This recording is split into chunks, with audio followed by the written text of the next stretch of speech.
Hey, welcome back to the Spectre Creative channel. A few weeks ago, I made a video about two newly released Star Wars figures, wondering if they were actually new, whether they actually had new tooling or not.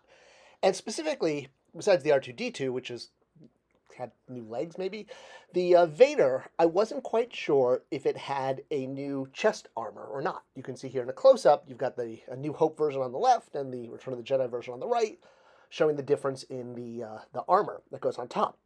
What I had proposed and what I thought is this might be a tooling modification when you change tooling and alter it, like, when you alter time travel, right? So, just a real quick recap on plastic injection molding. This is how all plastic, well, anything is made, from toys to frisbees. Essentially, it's a large block of metal that is injected with liquid plastic, and out comes plastic pieces after it cools. These large metal molds, called tools, are extremely expensive. They can be anywhere from $20 to $100 to $500,000, depending on the size. And manufacturers, factories that have plastic injection molding, much prefer to make things that they can make lots of at the same time versus having to switch over action figures constantly, which is why it's a little expensive to make figures. Plus, there's a lot of parts that have to then be taken out of the sprues, the tree that they come out of the mold like this, and then assembled. Assembly is also part of the overall cost of a figure. All right, so with these molds being incredibly expensive to make and to purchase, they're obviously every new figure needs a new tool, a new mold. Well, this is a one-time capital expense. Once you have the tool, you don't need to make it again, and you can ideally use it to make figures over and over again and reissue figures, sometimes with minimal new tooling, like this Kingpin that got a new caveat or a scarf, whatever you want to call it, or the Silver Surfer that they reissued just as is. No tooling change, no deco change. Deco is also something that you can apply to an existing tool, and you can get more figures if you can put them out in different decos without having to invest in a new tool. All right, so that's how to maximize tools. But what about changing a tool? This is something very common in the plastic injection molding industry, shall we say. Most commonly, tool modification is used for what's called flash defects, when there's a problem with the tool. Let's say there's a bump or some kind of mold, like a stripe or something on a figure that's not supposed to be there. It can be modified to remove this. So that's the most common tooling modification. The less common one is when you actually go in and redo the tool and change details in it in order to make a different product. This is done rarely, but it can really pay off. And I'm going to explain how I did this when I was at Mattel in the JLU line in order to do new figures. But before I jump into that one, let me show you a couple other examples of what I mean by tooling modification. All right, so everyone's favorite cyborg outside of RoboCop, Super Patriot, and Luke Skywalker is Deathlock. Now, there are two versions in the modern Hasbro line. The one on the left, the X-Force version, and then sort of the standard MCU version. The big difference, other than the deco, is that the X-Force version and the regular version have a different patch. So the American flag versus the X-Force or X-Men logo. Now, you'll notice that this is a tooled deco or tooled detail. You can never go back once you make these changes. So the Deathlock tool was changed from an American flag to the X-Men sign in order to do this X-Force version of Deathlock. Part of doing this, though, again, means that they can now never go back and do the American flag version because the tool has been changed forever. What Hasbro thought strategically is, well, we're not going to reissue Deathlock again. We've already done him. The chance of doing him again.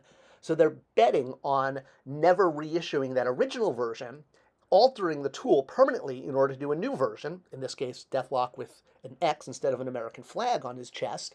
And while it closes the door to ever doing the original one, and it's a point of no return to once again go back to Back to the Future as a visual metaphor.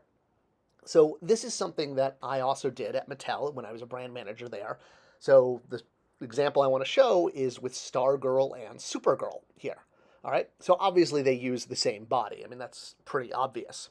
Supergirl had been issued several times. She had come on the purple card, she came on the red-orange card, she came in 3-packs.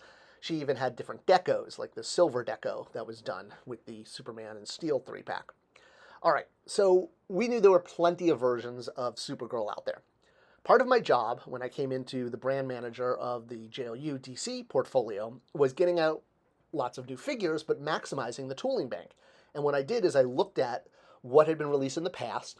Like example, Booster Gold here was released, but not in show-accurate colors, which gave me the opportunity to take that tool and reissue it in correct colors. So no cost for tooling. All we had to do was run the same tool. Now with Stargirl, while we had done her, I felt like we hadn't really done her justice, no pun intended.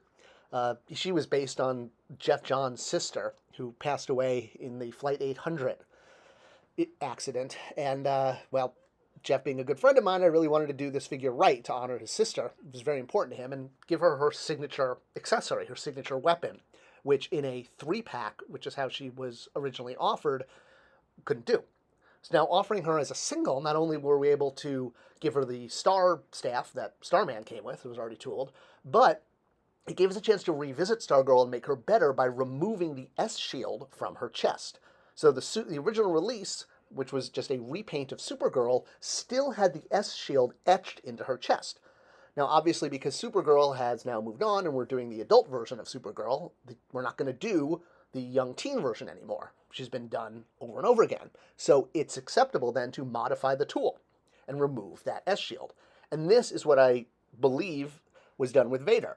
So this Vader, which is the A New Hope version, which has sort of the cloth going over the shoulders, is it's a figure that's based on this Return of the Jedi version, which has the armor, which in turn, this one's actually based on a Obi-Wan episode, or the Disney Plus show version of Obi-Wan, which had, I guess didn't have the removable mask that he gets in Return of the Jedi. So yes, a figure based on a figure based on a figure. Now, while Darth Vader is incredibly popular and probably justifies having 2 different tools for 2 different versions, it does look like this was a modification. And if it was, it means that, yes, they can't produce the Empire Strikes Back Jedi version anymore now that they've changed it to make it A New Hope. Maybe it's 2 different tools, and they spent the money. But if it is a tooling modification, that's how it works, and that's why it's done. I hope this video is insightful and a little look at how tooling modification is done to create new figures and close the door on ever doing old figures again. If you have any questions or comments, leave them below. And as always, thanks for sharing this. It's the best way to support the channel. Thanks for watching, and I'll see you next time.